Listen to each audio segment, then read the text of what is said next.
Federal judge upholds Chicago's immigration protections. Trump lawsuit dismissed. In a significant ruling, a federal judge has upheld the protective laws for undocumented immigrants in Chicago, Cook County, and Illinois, dismissing a lawsuit initiated by former President Donald Trump.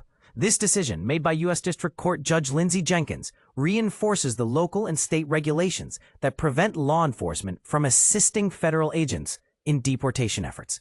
Judge Jenkins' ruling is a notable victory for Chicago Mayor Brandon Johnson and Illinois Governor J.B. Pritzker, who sought to dismiss the Department of Justice's lawsuit without the need for a full trial. This outcome is crucial for local officials aiming to safeguard billions of dollars in federal funding that could be threatened by federal immigration enforcement actions. The judge declared that compelling local law enforcement in Chicago and Illinois to aid federal agents in deportation operations is unconstitutional. She emphasized that such actions would enable the federal government to overreach into state affairs, violating the 10th Amendment, which protects states from direct federal regulation. The lawsuit, filed by the Trump administration in February, claimed that Chicago's Welcoming City Ordinance and the Illinois Trust Act were deliberately obstructing federal immigration law enforcement. It argued that these local laws hinder necessary communication and collaboration between federal, state, and local law enforcement, which is essential for maintaining public safety. Cook County was also included in the lawsuit. In response to the ruling, a spokesperson for Mayor Johnson expressed satisfaction, stating, "This ruling affirms what we have long known, that Chicago's Welcoming City Ordinance is lawful and supports public safety. The city cannot be compelled to cooperate with the Trump administration's reckless and inhumane immigration agenda.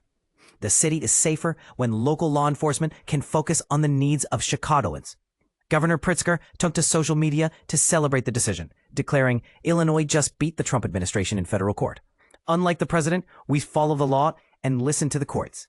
The American Civil Liberties Union of Illinois also welcomed the ruling, with Ed Yonka stating, "We are pleased that the court recognized that the Trump administration cannot bully local communities into participating in their misguided immigration policies." One of Trump's first actions as president was to issue an executive order aimed at cutting federal funding to self-identified sanctuary cities. The long-term effects of this order on the budgets of Chicago, Cook County, and Illinois remain uncertain. The Trump administration is expected to appeal the ruling as it continues to pursue what could be the largest mass deportation effort in U.S. history. Both Mayor Johnson and Governor Pritzker have reiterated their commitment to ensuring that local and state law enforcement will not assist Immigration and Customs Enforcement, IAC, in deporting undocumented individuals unless they have been convicted of a crime. Johnson has previously condemned Trump's deportation initiatives as unconscionable and abhorrent. The Welcoming City Ordinance in Chicago aims to guarantee that all residents, regardless of their immigration status, can access city services, including police protection and healthcare. This ordinance, first enacted in 2006, was a reaffirmation of an executive order from former Mayor Harold Washington and has been updated twice, most recently in 2021, to prohibit police cooperation with federal immigration agents in all circumstances. Chicago's legal team successfully defended the city's sanctuary status in court, achieving a complete victory that was later upheld by the U.S. Supreme Court in 2020. In a landmark 1997 ruling, the Supreme Court determined that federal officials cannot compel state police officers to serve federal interests without compensation, as noted by Illinois Attorney General Kwame Raoul. Feds fail. Sanctuary city lawsuit dismissed. Chicago wins big. In a surprising turn of events, a federal judge has dismissed the Department of Justice's lawsuit against Illinois, Cook County, and Chicago concerning their sanctuary city policies. This development could significantly impact ongoing debates over immigration enforcement at the local level. But here's where it gets controversial. The case's dismissal raises questions about federal authority versus state and local autonomy, sparking debate over who truly holds the power in immigration matters. The lawsuit, filed by the U.S. Department of Justice, accused the local governments of obstructing federal immigration laws. Specifically, it challenged policies that prevent local law enforcement from participating in immigration enforcement activities or sharing information about individuals' immigration status. The DOJ argued that these policies hinder federal efforts to enforce immigration laws, creating a legal clash between federal authority and local governance.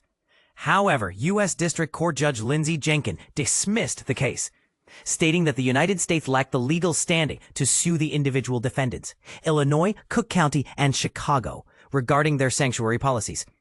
The judge emphasized that the federal government cannot compel states or localities to implement or follow federal regulations, asserting the federal government may not wield states as federal tools, even if Congress has broad powers. This ruling underscores the principle that states and localities have the right to set their own policies, especially when it comes to immigration enforcement. The Department of Justice has not yet responded publicly to the judge's decision. Although the dismissal was made without prejudice, meaning the DOJ can potentially refile the case, it might face significant hurdles. Legal experts, including ABC7's chief legal analyst Gil Souther, suggest that reattempting the case could be challenging, because the DOJ would need to present entirely new facts to justify a different legal approach. Judge Jenkins has set a deadline of August 22nd for the Justice Department to amend its complaint. If they fail to do so, the dismissal will become final with prejudice, effectively ending the case. In response to the ruling, Illinois Attorney General Kwame Raoul expressed satisfaction, highlighting that the decision aligned with previous rulings, including a similar case dismissed during the Trump administration. Raoul praised the legal team for defending Illinois' Trust Act, which recognizes that civil immigration enforcement is a federal responsibility, and emphasizes that state and local law enforcement resources should focus on community safety. Illinois Governor J.B. Pritzker also celebrated the outcome, posting on social media that Illinois had successfully defended the Bipartisan Trust Act in federal court, contrasting the state's adherence to the law with what he described as the Trump administration's overreach. Cook County State's Attorney Eileen O'Neill Burke echoed these sentiments, commending the judge's decision and criticizing the Trump administration's attempts to pressure local governments into adopting federal policies. She emphasized that such efforts undermine community trust, hinder victims and witnesses from coming forward, and ultimately threaten public safety. Her focus remains on justice, victim support, and crime prevention. Meanwhile, Chicago Mayor Brandon Johnson's office expressed strong approval of the ruling, affirming that Chicago's welcoming city ordinance is lawful and vital for public safety. The mayor's team pointed out that Chicago's policies, established over 40 years ago by the city's first black mayor, Harold Washington, are designed to protect immigrant, migrant, and refugee communities. They also stress that the city refuses to be coerced into federal immigration policies that they see as reckless and inhumane, emphasizing that local law enforcement should concentrate on serving Chicagoans. This case highlights a fundamental and ongoing debate. Should local governments have the authority to set immigration policies that differ from federal laws?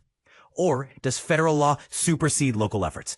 The dismissal suggests a strong stance in favor of local autonomy, but critics argue that such policies could undermine national immigration enforcement efforts. What do you think? Should localities be free to craft their own immigration policies, or should the federal government have the final say?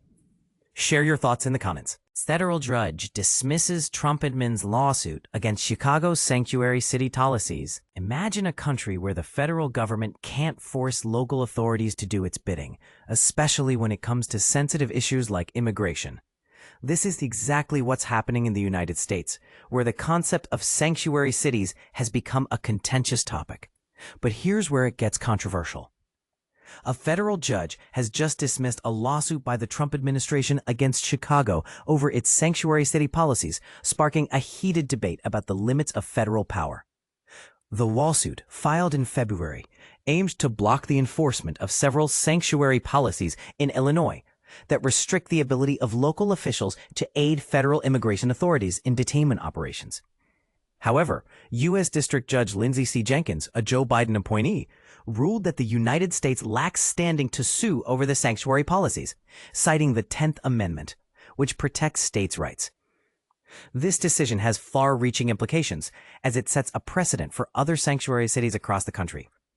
The judge's ruling stated that Illinois' decision to enact the sanctuary laws is protected by the 10th Amendment, which declares that any powers not specifically given to the federal government or denied to the states by the Constitution are retained by the states. In essence, the judge said that granting the administration's request would create an end run around the 10th Amendment, allowing the federal government to commandeer states under the guise of intergovernmental immunity. Illinois Governor J.B. Pritzker preempted dismissal, saying it will ensure state law enforcement is not carrying out the Trump administration's unlawful policies or troubling tactics.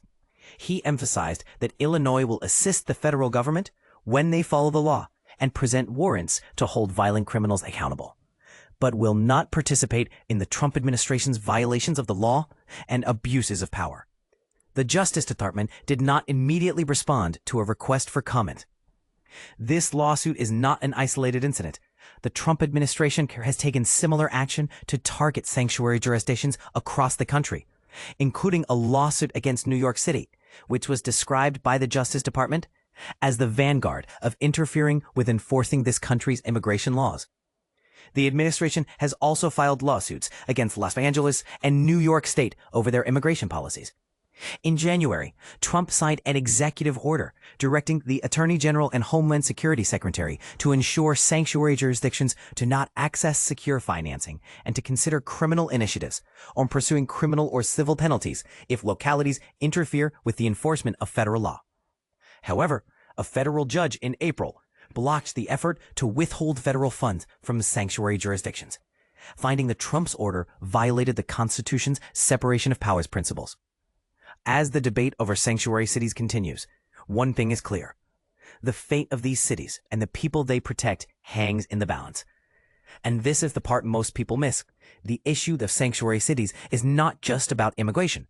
It's about the fundamental relationship between the federal government and local authorities. So, we have to ask, what do you think?